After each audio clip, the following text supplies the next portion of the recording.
Welcome to Exam Assure. In this video, we will be discussing about the syllabus in detail for the post of Assistant Director of Town and Country Planning for the exam which will be held by the Tamil Nadu Public Service Commission. This is the second part of the video. In the first part of the video, we have discussed in detail about the notification for the same post. You will find the link in the description below.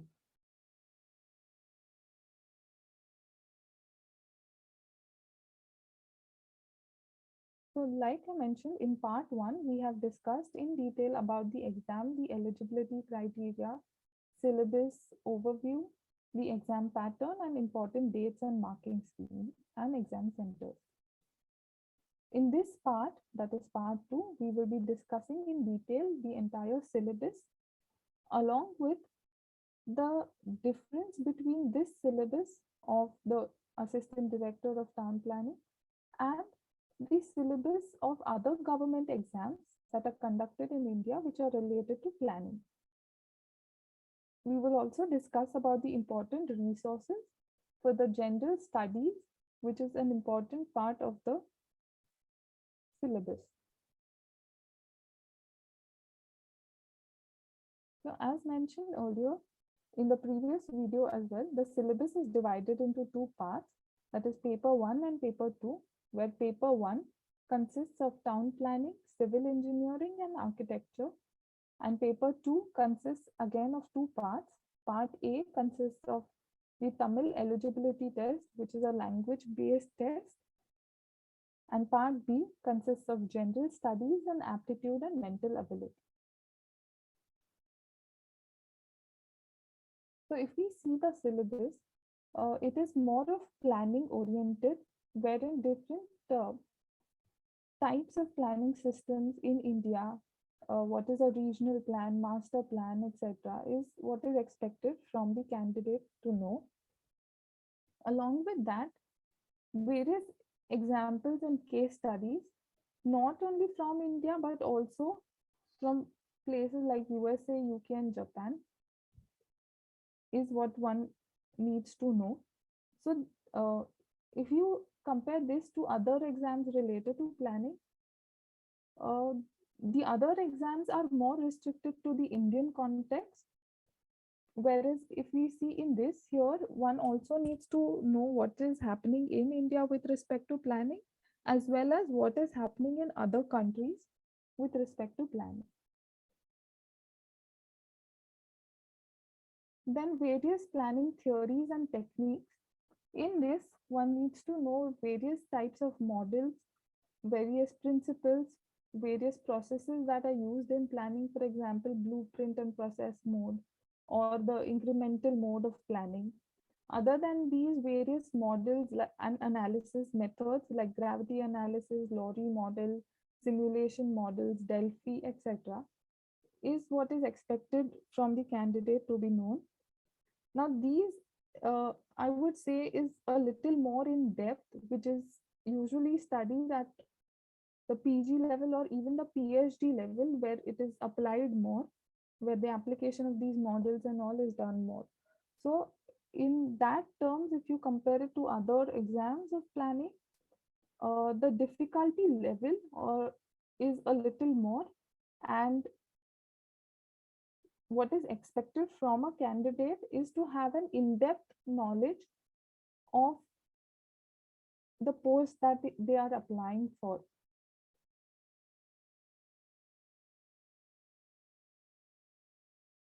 So in the unit 3, which contains of urban sociology, economics, geography, and its theories and applications, one is expected to know the geographic, socio-economic contexts in the Indian cities. Along with that, with respect to economies, what is a multiplier effect, the concepts, and the interrelation between economics, geography, and sociology. So all these three, how are they interconnected?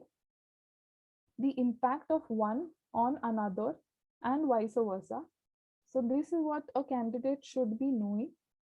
So again, even in this section of this unit, one needs to have a more in-depth knowledge with respect to the economics and geography related to urban planning.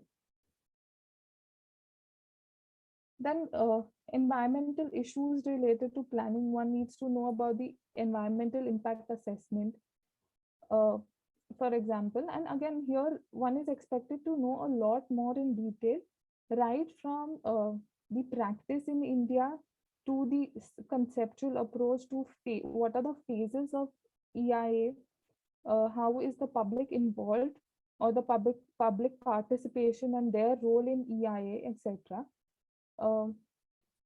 Whereas if you compare this to other exams related to planning, there a basic in other exams a basic knowledge is what is expected, but here again an in-depth knowledge is expected.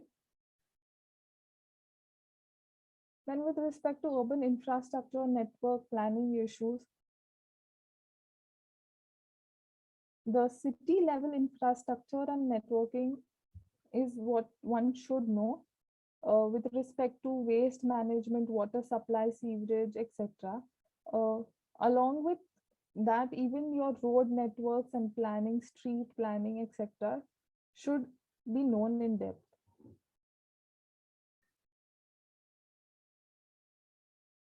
Then project formulation and implementation, one should know about the different valuation processes also involved, like what is net present value, how is it helpful in calculation during a project, and also not only that, but also some important rules related to the state as well are important. Then for planning legislation and legal framework, various laws which are important and which have had an impact on the regional planning or planning as a whole in the Indian context. For example, the Panchayati Acts, which led to the democratic decentralization.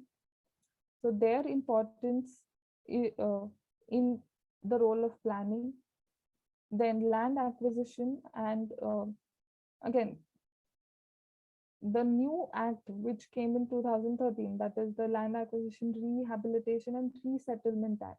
So the importance of this act, which so acts at a national level as well as at a state level, are important to be known. Then again, planning, it also includes what is the 73rd and 74th Constitutional Amendment Act, what is where 73rd refers to the rural areas and 74th Constitutional Amendment Act caters to the urban areas. So this is important to be known. Along with that, various other acts are important, like the AMSAR Act, the building development bylaws, etc., are again important. With respect to traffic and transportation planning, various classification characteristics, various surveys like the OD survey or whatever different types of surveys are important. What are the different types of modes of transportation, there what is transit oriented development, etc., is important. For remote sensing and GIS in planning, the application based part, wherein how is it used, or uh, how can GIS and remote sensing help in planning, preparing existing land use maps, use of technology, for example, drones with respect to planning, aerial photography and its importance, and the current trends and issues in planning. Also, uh, various government schemes like the Amrut scheme or National Health Mission, Swachh Bharat Mission, etc., which have an impact on the planning aspect.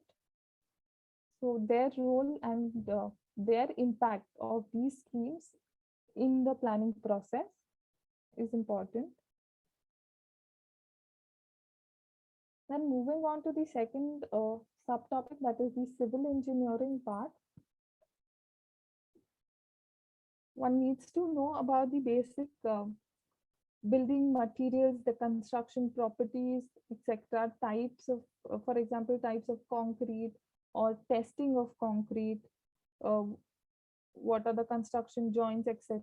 So now again, this is something that if you studied architecture in your bachelor's, this is something that you have covered in your bachelor's. So brushing that up would help in this case for this subtopic. But other subtopics like the engineering survey or the next topic, that is, which consists again of construction management, estimation, which is again a little more in depth, that one needs to know. Strength of materials and analysis of structures, where what is SFD, BMD, bending moment, etc. What are short column effect, long column effect, torsion, shear stress, etc. is important.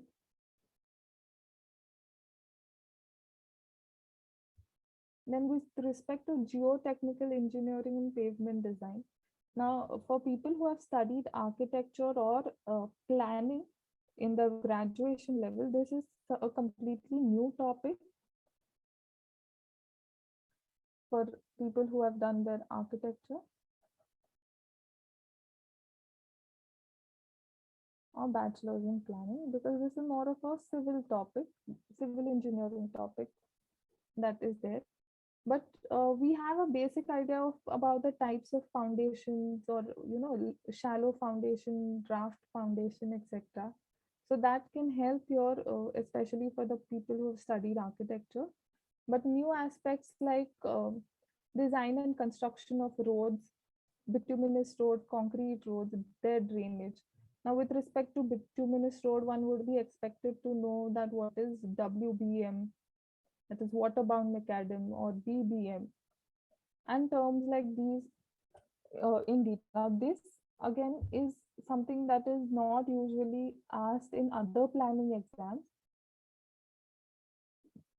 So here one has to have a little more detailed study about these factors as well. Then various aspects related to hydraulics, water resources, water supply, like what is Bernoulli's equation and drought management, etc., are important. And with respect to architecture, that is the third subpart of paper 1. With respect to human settlements and planning, again, one needs to know about the various civilizations, for example, the Indus Valley civilization or Mesopotamian civilization, then various planning principles, like we have the Dandaka, etc., the Vedic principles that we study. So it's important to know these. Along with that, various settlements or planning aspects related to Tamil Nadu are also important. And for urban design, housing, and conservation, various aspects right from world history till your Indian context are important. With respect to urban design, as you can see, the one needs to know the historic urban forms of Greece, Rome, medieval Renaissance period, postmodernism period, till Indian urbanism, where we talk about temple towns, for which Tamil Nadu is very famous. We have Madurai, etc., in Tamil Nadu, which are major temple towns. then various Mughal cities and their forms. So here you need to have an idea from the global to the Indian context as well. With respect to housing, sorry, with respect to housing, one also needs to know the socio-economic aspects, various policies or various schemes of the government like the Pradhan Mantri Awas Yojana and all of these in detail. With respect to conservation, one needs to know the role of ASI in tag different organizations, maybe international and national organizations.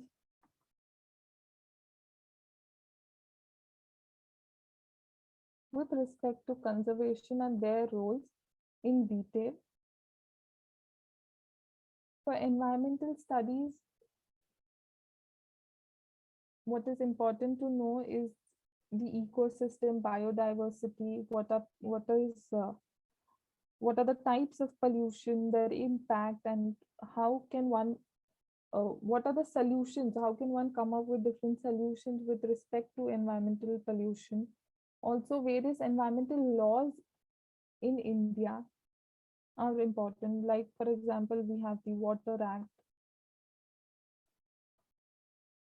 Air Act, etc.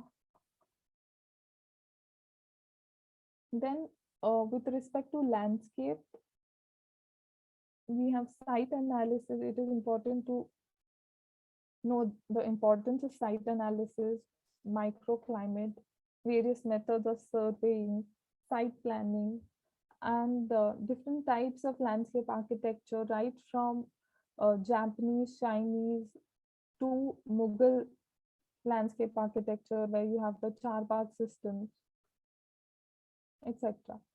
And the landscaping of functional areas and all is important to be known.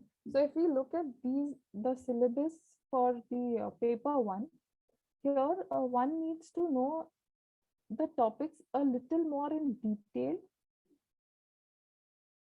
as compared to the other exams conducted by various government bodies with respect to planning.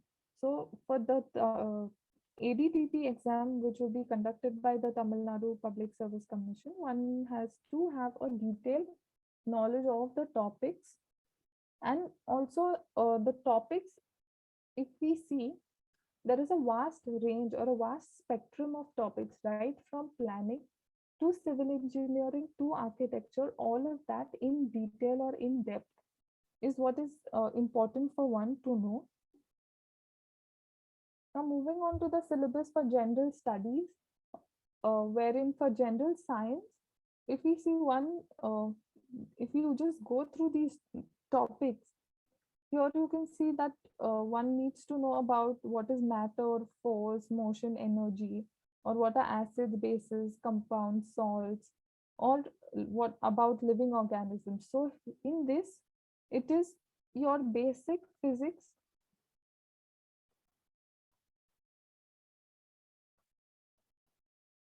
chemistry, and biology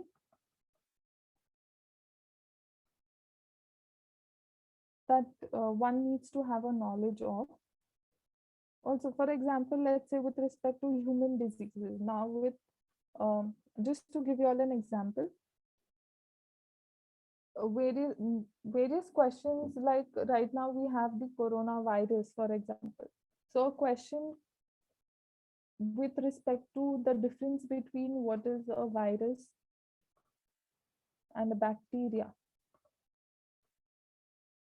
something of this sort, or probably that which disease is caused by a virus, or which is a bacterial disease or a viral disease, etc. So basic things of these sort are important for one to know. With respect to current events, basic what is happening in the world at a global level as well as at a national level and at the state level of Tamil Nadu is important for one to know. So for just to give you all an example, for now, right now Ukraine and Russia are very much in news. So probably with respect to geography, something related to Russia or Ukraine, or maybe even the Black Sea, or maybe a map or something, or something related to the Black Sea can also be asked. So it is important to keep your eyes open with respect to all these current events that are going on right now. Then the basics of geography of India with respect to physical features, uh, the climate, agricultural pattern, transport, communication, disaster management, etc. is important.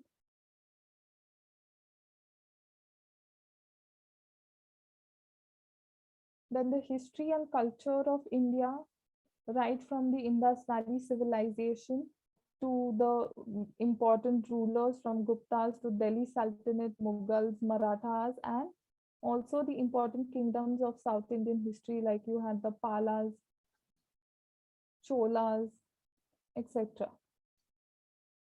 So these would also be important. With respect to Indian polity, what is the Constitution of India? What is the preamble of that Constitution? What are the features? What is a union state? Fundamental rights? What does the union executive consist of? That is, for example, the president, the vice president, and the council of ministers. And for union legislature, which consists of your Lok Sabha, Rajya Sabha, and the president. So basic things like these and their functions, their role in the Indian polity are important. With respect to the Indian economy, what is the nature of the Indian economy? What is the role of the Reserve Bank of India? What is the fiscal policy, monetary policy in India? Now, again, with respect to that, what is a little more in detail for these policies would be knowing what is the repo rate, what basic concept of what is repo rate or reverse repo rate,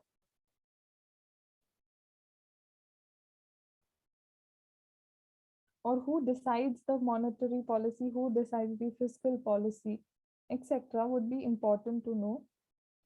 The role of the Finance Commission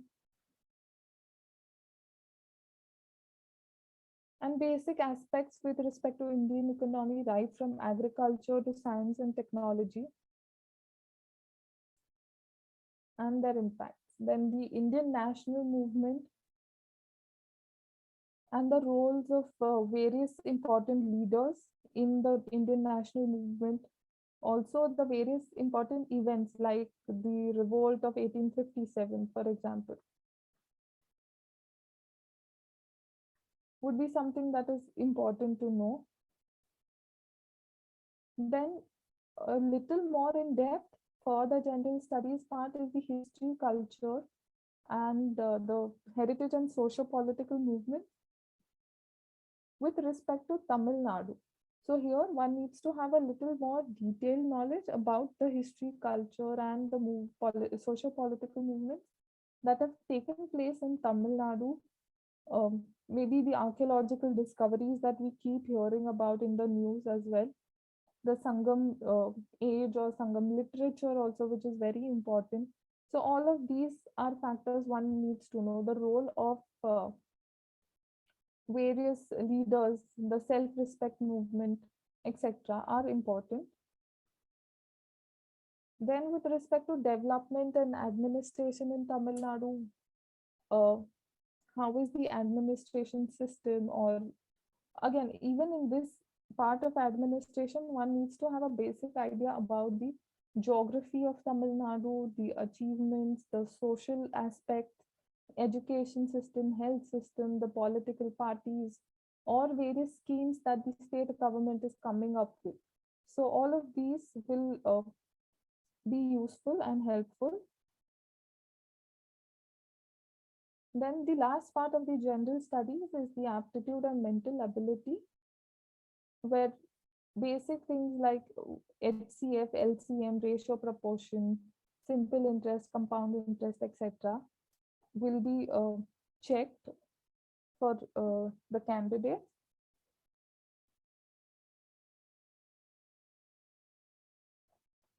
So now moving on to the important resources. So for general science, which like I mentioned, talks about your physics, chemistry, biology. Here one can refer to class 6 to 10 NCERTs. The NCERTs are the CBSE textbooks that you can refer to. For current events, it would be better to go through the daily newspaper.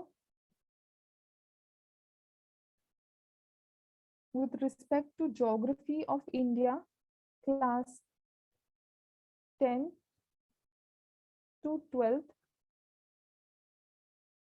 NCERTs are important. With respect to history and culture of India and the Indian national movement together, for these one can refer to class 6th, 7th and 8th NCERTs, that is our pasts. They are in 3 volumes, our past 1, 2 and 3. Along with that, you can refer to class 10 NCERT, that is India and the contemporary world.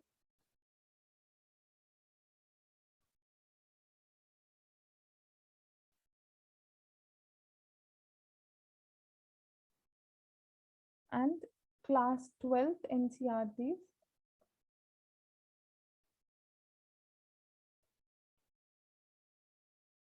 of themes in Indian history.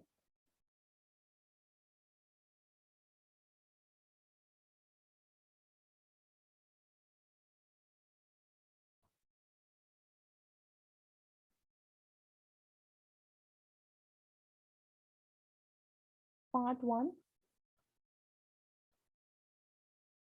and part 2.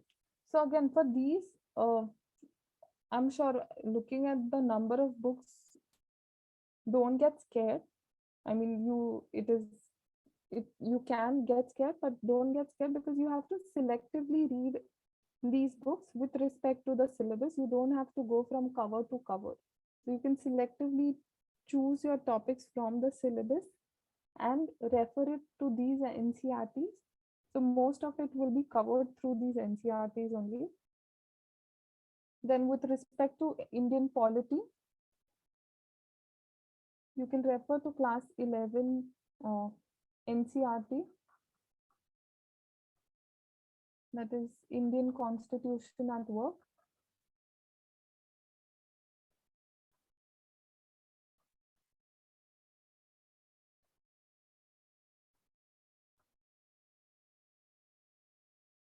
Also, you can refer to class 12th NCERT, that is about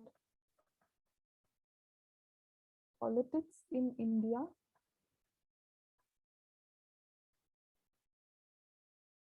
Since independence.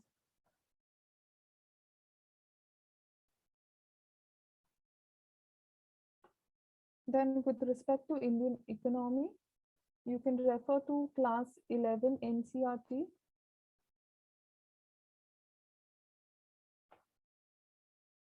that is Indian economic development.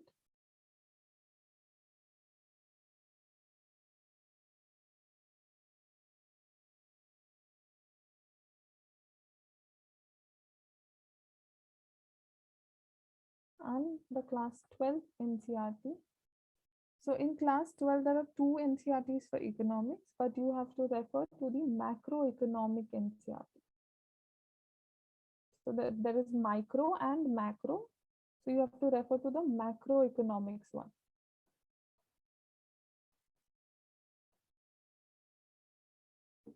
Then with respect to unit 8 and 9, which specifically focuses on Tamil Nadu, you can refer to class 6th to 10th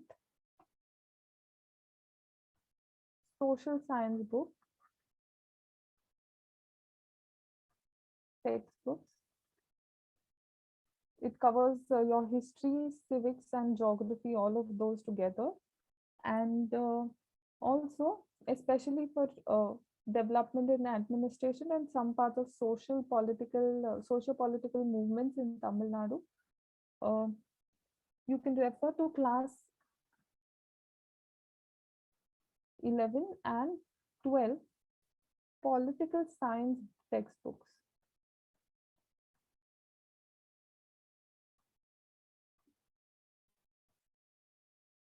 So for these two units, you can, like I said, you can refer to the social science books and the political science books. These are the books which will be issued, which have been issued by the Tamil Nadu state government. And because these topics are a little more focusing on the aspects of Tamil Nadu, you can refer to the books by the State Board of Tamil Nadu. And for the books or the topics which focus on topics that are at a national level, you can refer to the NCERT books, and the names of each of them have been mentioned here in detail. Thank you.